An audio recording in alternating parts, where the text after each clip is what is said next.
Bonjour, le 24 février 2022 au matin, Vladimir Poutine déclenchait l'invasion de l'Ukraine par les troupes russes. Dans sa bouche, il n'était question que d'une opération spéciale, mais il s'agissait bien d'une nouvelle phase de la guerre déclenchée en 2014 par Moscou contre ce voisin jugé trop pro-européen et indépendant. Pour évoquer le premier anniversaire de ce conflit et en éclairer les enjeux, Mediapart s'associe à l'École des hautes études en sciences sociales, le HESS, et à son centre d'études des mondes russes, caucasiens et centre européen, le CERSEC. C'est dans ce cadre que nous avons le plaisir de recevoir Sophie Lambroschini, membre associée du CERSEC et directrice de projet au centre Marc Bloch à Berlin. Bonjour. Vous êtes actuellement chercheuse, mais vous vous êtes intéressée au temps plus court, celui de l'actualité, puisque vous avez été correspondante pour des journaux français à Moscou, notamment Libération et Le Point pendant longtemps.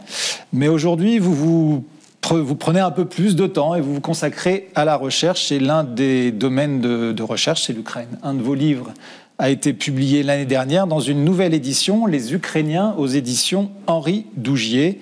Vous étiez d'ailleurs dans l'est du pays, au Donbass, un peu avant le début de l'invasion. Quels souvenirs vous gardez de ce moment ? Oui, alors effectivement, je suis chercheuse en histoire contemporaine et en anthropologie économique, et je m'intéresse à l'Ukraine depuis plusieurs années. Mon terrain de recherche depuis 2018 se situait dans le Donbass, donc cette région à l'est de l'Ukraine qui a déjà vécu la guerre depuis 2014. Donc il ne faut pas l'oublier que cette guerre russe en Ukraine a commencé bien avant février 2022. Et donc je m'intéresse à la transformation des comportements économiques des individus, des entreprises dans des conditions de conflit. Et là, en l'occurrence, je me rendais souvent dans le Donbass pour observer comment une entreprise de distribution d'eau, une régie de distribution d'eau, arrivait à fonctionner à travers la ligne de front, à travers la ligne de démarcation qui séparait les territoires séparatistes sous contrôle de Moscou et les territoires sous contrôle de Kiev. Et donc, qui, bien sûr, se trouvaient sans arrêt confrontés à des tirs de missiles, d'artillerie, lorsque cette région était donc disputée de 2014 à aujourd'hui. Et au Donbass, où vous vous trouviez à l'époque, est-ce que les gens s'attendaient à une invasion russe déjà ? Et qu'est-ce qui se disait sur l'atmosphère qu'il y avait ? Alors, j'y suis allée en février 2022, début février 2022, justement parce que les rumeurs fusaient déjà sur une offensive russe, mais on ne savait pas du tout quelle forme elle allait prendre. Et donc, bien sûr, lorsque je suis arrivée sur place, les personnes avec lesquelles j'étais en interview, en interaction, étaient conscientes aussi de ce risque, de cette peur. Les habitants du Donbass, donc du côté ukrainien où je me situais, d'abord ont souvent dû déjà se déplacer. C'était des habitants souvent originaires de Donetsk ou d'autres villes des territoires séparatistes qui avaient déjà dû se déplacer, qui étaient déjà dans des conditions un peu d'incertitude et de peur et qui ne savaient pas ce qui allait se passer, mais qui était prêt, comme on peut l'être, dans ce genre de situation. Donc, par exemple, tout le monde avait à la maison un sac prêt avec les passeports, l'argent, avec des besoins de première nécessité, prêt à partir. Donc, il y avait cette sensation de tension et de peur, mais en même temps, lors de mes observations pendant toutes ces années, j'ai quand même très fortement aussi pu observer le fait que l'être humain a envie, a besoin de normalité, a besoin de quotidien, et que donc malgré cette ambiance tendue et oppressante, eh bien les gens essaient de s'accrocher à leur vie quotidienne, à leur travail, à l'école, et donc il y a cette cohabitation assez étrange, mais aussi très, très caractéristique de ces zones de crise et d'incertitude, de vouloir à la fois la normalité, mais aussi d'avoir une très grande sensibilité. Se préparer à un conflit. Voilà. Est-ce que vous avez pu vous rendre de nouveau au Donbass, ou alors cette région vous est totalement aujourd'hui fermée ? Moi, je m'y suis pas du tout rendue. C'est vraiment une région qui, pour de nombreuses villes, en fait, sont à l'épicentre des combats de ces derniers mois. La ville martyre de Mariupol, en premier lieu, à mentionner, parce que je pense que tout le monde en a entendu parler entre-temps, donc qui a été assiégé pendant des semaines. Les habitants qui sont retrouvés sans eau, sans électricité, sans nourriture, souvent très rapidement après l'invasion initiale du 24 février, mais aussi d'autres villes dont on entend parler aussi dans les nouvelles, Soledar, Bakhmout, Avdiivka, qui étaient vraiment sur la ligne de démarcation, qui maintenant a été rasée, où je me rendais souvent. Les populations essaient de fuir, et pour celles qui s'accrochent et qui restent, on essaie de les encourager à partir le plus possible, mais des journalistes s'y rendent régulièrement, de la presse écrite, de la radio, de la télévision, moi j'ai pas pu m'y rendre. Vraiment, on est dans des conditions de champ de bataille, ou presque. Donc, on évoque beaucoup, en tout cas, la résistance des Ukrainiens. Et vous vous intéressez beaucoup à cette résistance à travers, justement, le maintien de services publics, justement la fourniture de l'électricité, de l'eau. Vous avez publié un article sur le site AOC où vous expliquez que les professionnels des services publics ukrainiens sont devenus des experts sans pareil de la gestion des situations d'urgence. Alors, de quelle manière l'Ukraine fait face avec ses services publics ?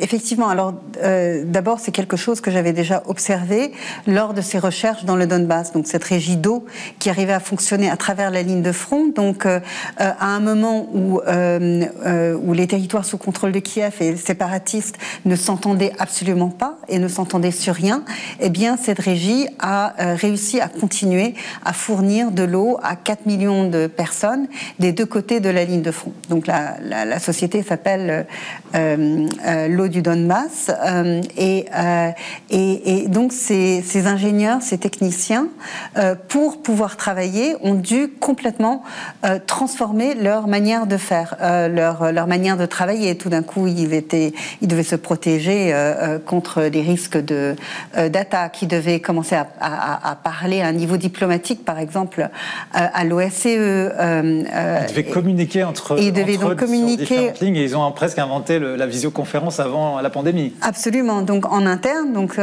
j'y venais, c'est que leur culture d'entreprise interne et leurs pratiques internes se sont transformées aussi. Ils devaient parler à travers la ligne de front. Ils ont introduit donc les visioconférences.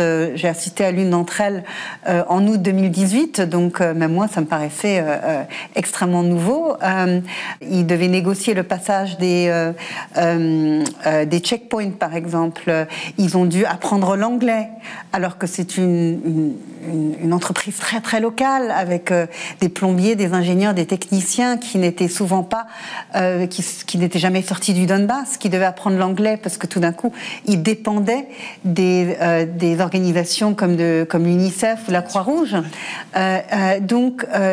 Toute l'entreprise s'est transformée de cette manière-là et a aussi développé des nouvelles solidarités entre l'approvisionnement en eau et les populations.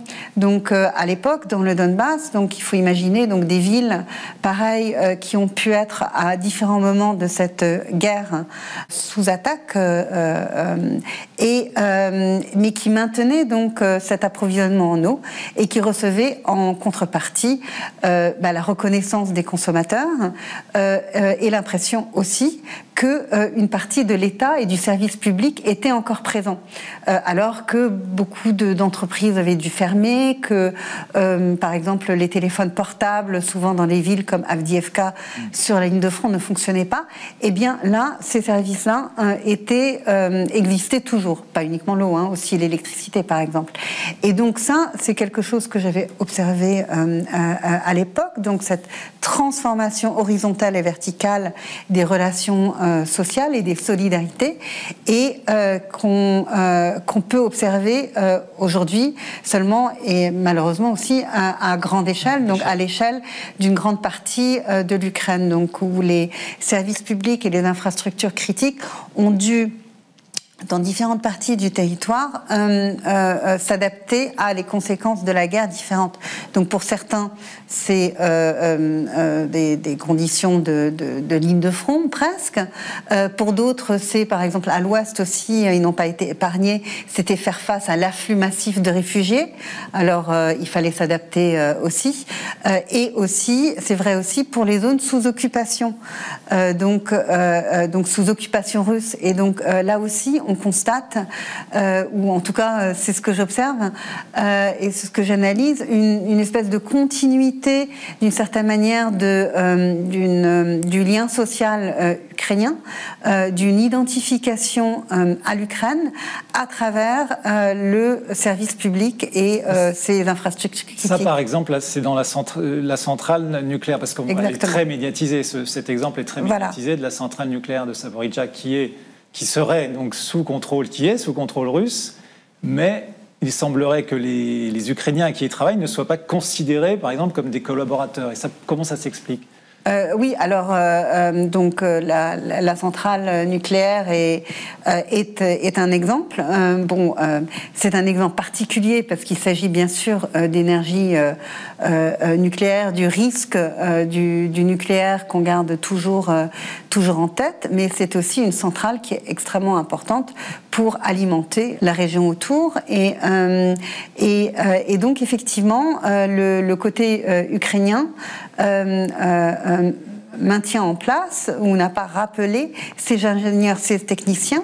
Alors pour une raison, je pense, aussi d'une espèce de maintien sur place d'Ukrainiens avec des passeports ukrainiens et donc qui concrétise le contrôle ukrainien sur la centrale.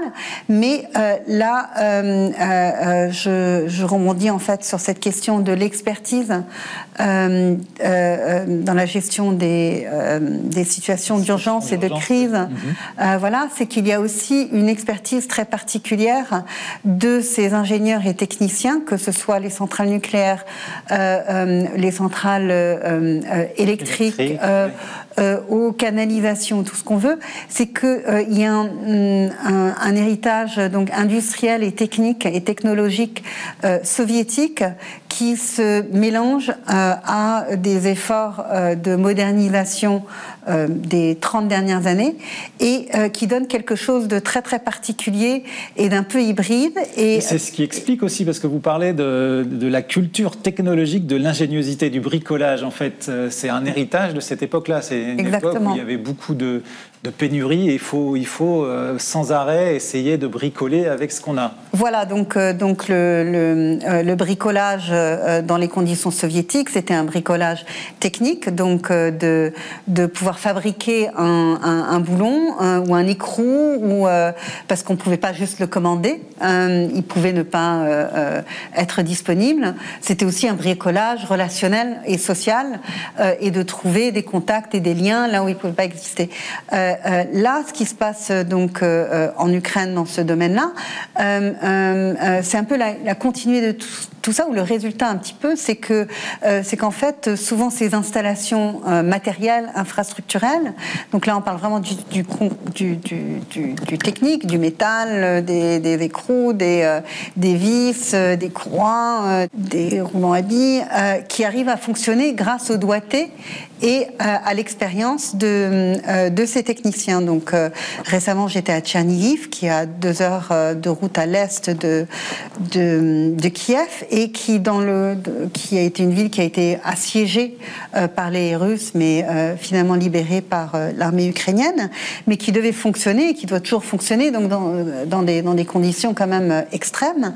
Et la moyenne d'âge des employés techniciens de cette régie d'eau est de plus de 50 ans, donc, et avec des experts qui ont plus de 70 ans, parce qu'ils ont une mémoire technique de l'entreprise, des réseaux. Ils savent où les tuyaux passent, ils savent ce qui a été réparé quand et comment.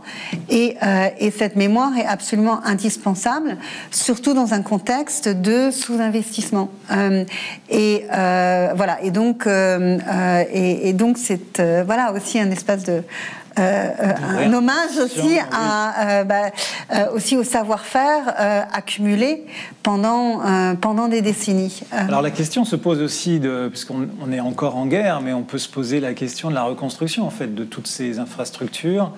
Ça se fera dans des conditions, j'imagine, avec énormément d'argent, ce qui pose aussi la question de la corruption, en fait, qu'on évoque régulièrement en Ukraine, et on a vu récemment, par exemple, le président Zelensky annoncer des limogeages de responsables et tout. Comment on explique ces annonces à répétition de lutte contre la corruption? Est-ce que c'est quelque chose de spécifique à l'Ukraine, ou alors c'est un phénomène qu'on peut retrouver dans d'autres pays? Alors, bon, bien sûr que la corruption existe dans tous les pays, on peut dire. Donc ensuite, elle prend différentes formes en fonction du contexte économique, culturel, institutionnel. En Ukraine, je pense qu'on peut parler de 2 aspects, en simplifiant un petit peu. C'est que la corruption peut être une stratégie et un mode d'adaptation à des déficiences institutionnelles ou sociales. Donc lorsqu'il y a concurrence par exemple, pour avoir un traitement médical particulier, qu'il y a un manque de médecins, qu'il y a un manque de médicaments, à un moment donné, bon, peut-être moins en Ukraine actuellement que par le passé, et ceci est vrai, je pense, pour tout l'espace post-soviétique ou la plupart des pays, eh bien, la corruption sous forme de pot de vin est une stratégie d'adaptation économique. Ensuite, il y a d'autres types de corruption, et c'est là où on en arrive plutôt aux questions de limogeage récentes. C'est que le président Zelensky sait très bien que les projecteurs des bailleurs internationaux sont fixés sur l'Ukraine, aussi sur cette question de corruption, disons de grande corruption, qui existe dès qu'il y a beaucoup de flux financiers, quel que soit le pays, je pense, d'une manière ou d'une autre, que les marchés publics, le bâtiment, la construction, les infrastructures routières, etc., sont des domaines qui sont vulnérables dans d'autres pays aussi, et d'autant plus en Ukraine, où des pratiques au cours des dernières décennies se sont bien établies, avec un système aussi de clientélistes, de clans qui se disputaient et qui contrôlaient le pouvoir à la fois au centre et aux régions. Et donc là, il s'agit d'essayer de rompre tous ces réseaux de corruption et aussi d'ouvrir les institutions et le système. Et c'est ce qui se passe en Ukraine depuis 2014, plus ou moins bien selon les secteurs. Alors, pour ce qui est des marchés publics, il y a eu des gros efforts de transparence, de mise en concurrence publique et transparente des appels d'offres, par exemple. Et donc, le président Zelensky essaie de faire passer ce message, qu'il est conscient des problèmes, et que donc là, il s'agissait des médias, d'un média en Ukraine, qui donc des médias libres, en dépit de l'état de guerre et de la loi martiale, font leur travail d'investigation, et il a réagi donc face à cela. Il y a eu des critiques sur sa manière de gérer la situation, qu'il aurait dû peut-être limoger plus de personnes. Là, il a limogé son ministre de la Défense adjoint. Bon, ça aurait peut-être dû aller plus loin, c'est ce que pensent certains, mais en tout cas, c'est un signal très clair. Ensuite, il y a des agences qui ont été mises en place depuis 2014, des agences, disons, de contrôle civique, quelque part, voilà, qui doivent aussi être renforcées pour permettre à cette lutte contre la corruption de fonctionner en apportant cette transparence. Voilà, donc c'est un processus qui est rendu, qui était déjà compliqué avant, il y avait des contre-pouvoirs, il y avait des luttes d'influence qui continuaient, oligarchiques et autres. Il y a des tensions entre le pouvoir central et le pouvoir local, qui a obtenu maintenant beaucoup plus d'autonomie et de ressources financières propres. Donc il y a des tas de dynamiques qui sont en train de se dérouler, et voilà, et la lutte anticorruption s'inscrit un peu dans ce recadrage. Mais bien sûr, un état de guerre et la loi martiale qui donne du pouvoir et plus de pouvoir ou de compétences au pouvoir central, crée donc un état plus fragile, et donc nécessite encore plus, sans doute, de regard extérieur pour essayer de régler petit à petit ce problème. Merci Sophie Lambroschini. Rendez-vous donc sur le site de Mediapart pour retrouver tous nos articles et nos vidéos sur la guerre en Ukraine à l'occasion du premier anniversaire de l'agression, et en particulier nos entretiens donc avec les chercheuses et chercheurs du Centre d'études des mondes russes, caucasiens et centre européen, le CERSEC, qui dépend de l'École des hautes études en sciences sociales.